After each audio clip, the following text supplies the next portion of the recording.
Hello guys, good morning and welcome back to my channel. আমাদের বাড়িতে পুজো আছে।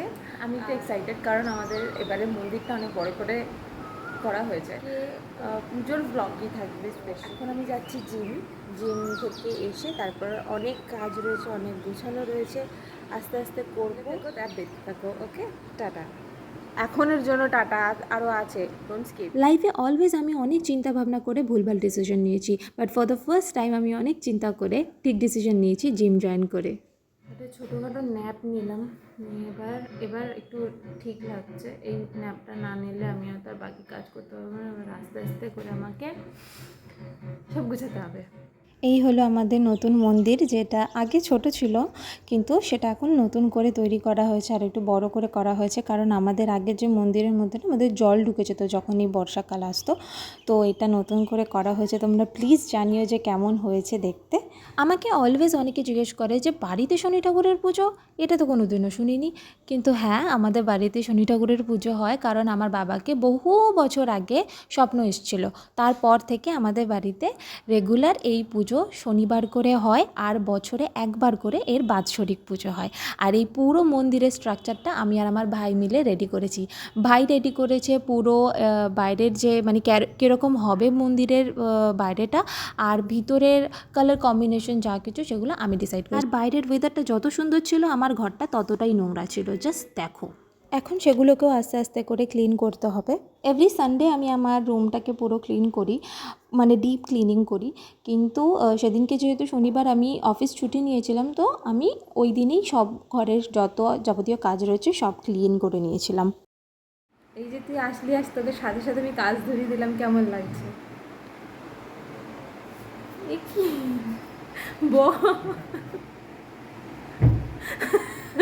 তোকে ধরে দাঁড়াতে বলেছিলাম। আচার খেতে যেহেতু খুব ভালোবাসি, তাই ছোটো দিদি আমার জন্য আচার নিয়ে এসেছিলো। আমার ভাই কত কাজ করছে, উল্টাই দিচ্ছে, এখনো কত কিছু করা বাকি আছে। এই জায়গাটা পুরো বাড়া হয়ে রয়েছে। এখানে আমাদের বিকেলে খাওয়ার জন্য সব রেডি হচ্ছে আস্তে আস্তে। তো আমাদের সেদিনকে ছিল ফ্রাইড রাইস আর আলুর দম। পুজোর জন্য যা ফল টল যে সব কিছু রেডি করা হচ্ছিলো, আর আমি এখানে লাঞ্চটা কমপ্লিট করলাম। কমপ্লিট করার পর তোমাদেরকে একটু দেখিয়ে দিই আমার রুমটা কেমন লাগছে আফটার ক্লিনিং। ঠিকঠাকভাবে সেদিনও হয়নি, অগোছালো ছিল, এত অনেক কাজের মাঝখানেও গিয়ে আমি কমপ্লিট করতে পেরেছি। আর আমি জানি না কেন, যখনই কোনো কাজ আসে বাড়িতে, কোনো অকেশন থাকে, তখন আমি শুধু মনে করি আমার রুমটা যেন ক্লিন থাকে, তাই আমি তাড়াতাড়ি করে আমার নিজের রুম ক্লিন করি। 4:30 বাজে, এখন স্নান করলাম, একটা স্কিন কেয়ার করি।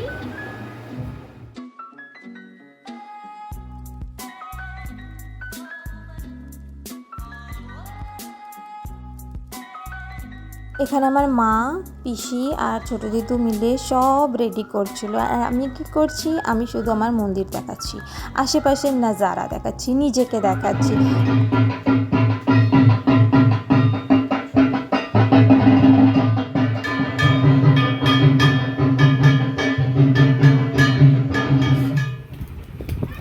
কি খাইয়েছো?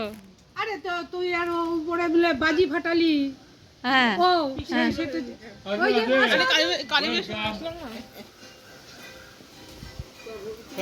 অফ হয়ে গেল, গন্ডগোল হয়ে গেল। কারেন্ট অফ হয়ে গেল কেন? এমনি আমি যেই রেডি হতে যাব কারেন্টটা অফ হয়ে গেল। যেই জুস খেলে জুসে জুসাকার হবে। আমার এই পিছনে ওটা লাগানো ছিল, ওটা ফির খুলে গেছে।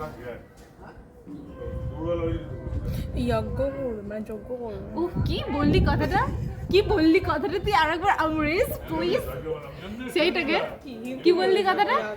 যজ্ঞ করবে না বাবা,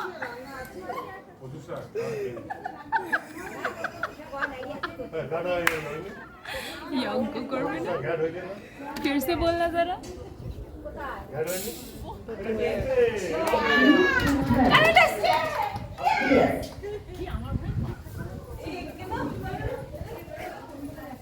এটার সাথে এটা যাবে।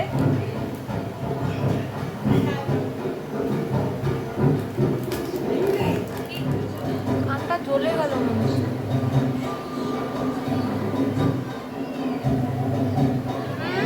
looking nice.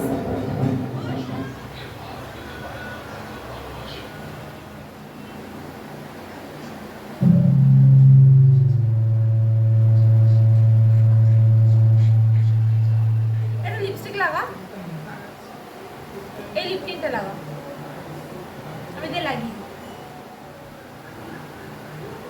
তিনটা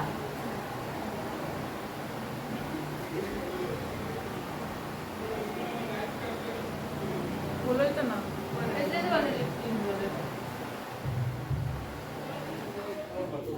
কি বলবি?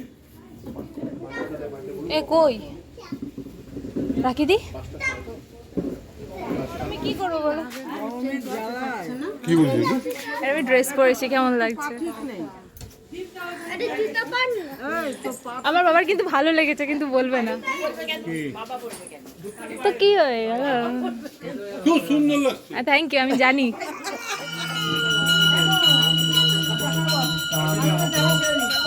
কি আনতে যাচ্ছি আমরা দুজনে। দাদাকে ফোন করেছি, দাদা ফোন তুলছে না।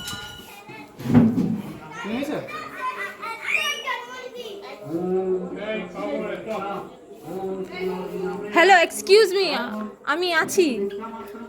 মনে খারাপ থাকলে কি হবে? ছিলাম তখন করেছি। চাইনিজ এত মুভি আর চাইনিজের সাথে পর্যন্ত ফটো এডিট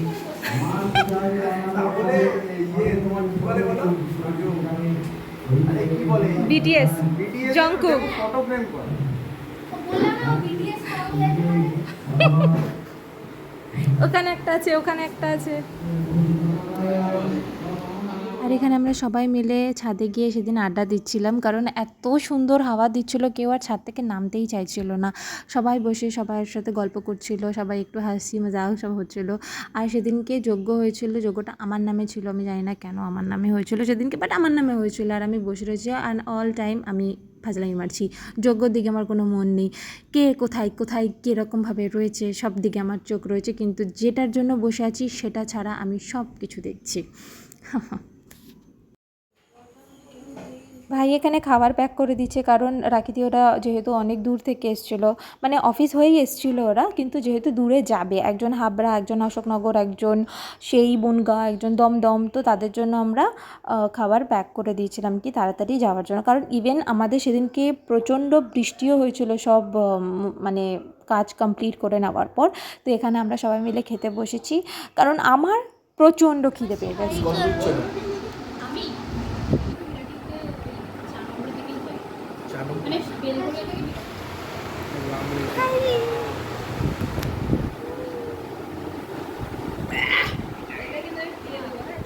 বাবা এনেছে লিমকা, বারবার বলেছি থামস আপ কিছু নিয়ে আসো। ঝুলাতে ঝুলাতে সকাল থেকে আমি বলে দিলাম যে সভ্যতা বলেছিলাম রে। আমার কত কাজ, আমার পাটা দেখ, সভ্যতা থাকলে ভালো খেত। প্রচুর এনজয়মেন্ট আর প্রচুর খুনসুটির মধ্যে দিয়ে দিনটাকে শেষ করলাম। Thank you so much for watching my videos. ব্লগটা এখানেই এন্ড করছি, দেখা হচ্ছে নেক্সট ব্লগে। Bye by.